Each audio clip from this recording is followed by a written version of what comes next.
Good morning, જય શ્રી કૃષ્ણ, જય માતાજી. સ્વાગત છે તમારા બધાનું મારા નવા વ્લોગમાં. આજના દિવસની શરૂઆત થાય છે સવારે 5:30 વાગે.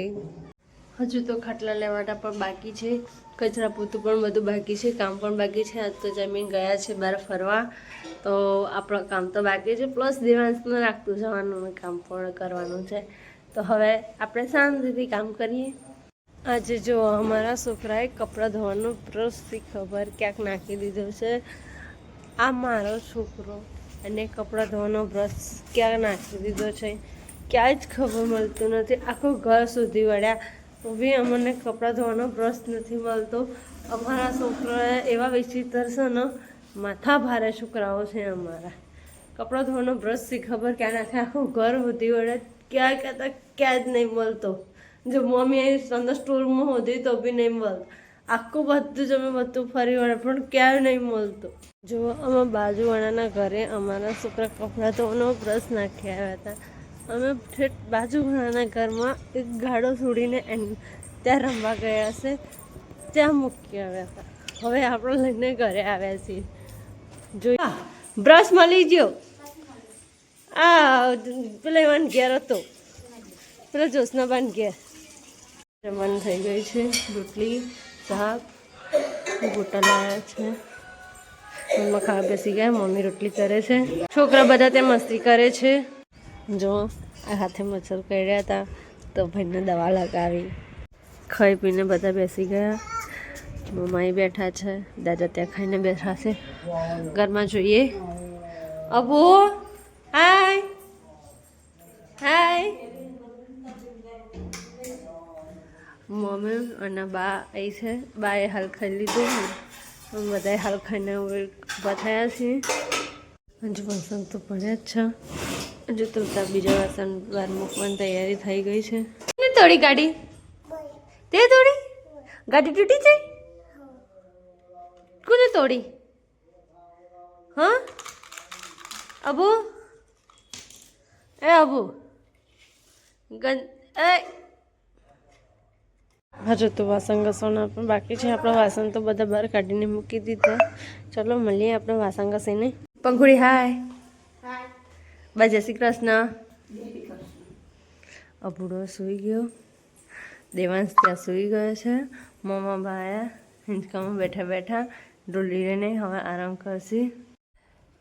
સાંજના થવા આવ્યા છે 3:30 અને દેવાંશભાઈ ઉઠીને મસ્તી કરવાનું ચાલુ કરી દીધું છે. હવે આપણે થોડું કંઈક કામ કરી લઈએ. આ જો અમારા બે સસલા એકબીજાને બાજ કરે છે.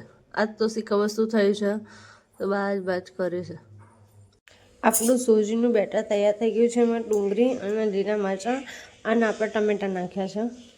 સોજી પલાળીને મૂકી છે છાશમાં આપણા અપ્પમ બનાવવા માટે.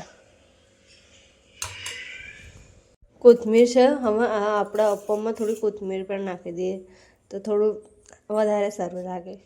આપણે અપ્પમનો તવો તૈયાર કરી દીધો છે. આમાં તેલ વેડીને પણ અપ્પમ તૈયાર થઈ ગયું છે. અપ્પમનું ખીરું પણ રેડી છે. સોજીના અપ્પમ બનાવવાના છે. તમે કાલે સોજી પલાળીને મૂકી હતી. જો સરસ મજાના અપ્પમ આપણે નખાઈ ગયા છે. હવે તેને ઢાંકી દઈએ એટલે મસ્ત સીજાઈ જાય. અપ્પમ એક સાઈડથી શેકાઈ ગયા છે. હવે આપણે એને બીજી સાઈડથી શેકાવા દઈએ ત્યાં સુધી આપણે તેને ઢાંકી દઈએ. આપણા અપ્પમ બનીને રેડી થઈ ગયા છે, જોઈ શકો છો તમે. ચલો ટેસ્ટ કરીએ કેવા છે. હાલો પેડા ખાવા. મારા માસીજીના ઘરેથી પેડા આવ્યા છે, બાધા કરી હતી તેના. આજે બધા વરોણા ગયા હતા. ખોડિયારમાંની પ્રસાદી છે તો હાલો બધા પેડા ખાવા. અને ત્યાંથી લાવ્યા છે ચણા, લીલા ચણા શેકીને ખાવાના. તો ચાલો પેડા અને ચણા ખાવા. અપ્પમ વઘારેલા ભાત બનાવ્યો છે, શાક છે, રોટલી છે, ચા બનાવ્યો છે. હાલો બધા જમવા. બા લીલા ચણા ફૂલે છે. આ બધા લીલા ચણા લાવ્યા છે તો બા ફૂલે છે. પર થાય ચણા શેકવાની મજા આવે છે. ઠંડી ઉડી જાય છે કે લીલા ચણા આયા અને શેકવા માંડ્યા. અહીંયા બીજો તો શેકા છે અને ત્યાં બીજા પડ્યા છે. પાર્થ લઈને બેઠો તો હાલ લીલા ચણા શેકવા.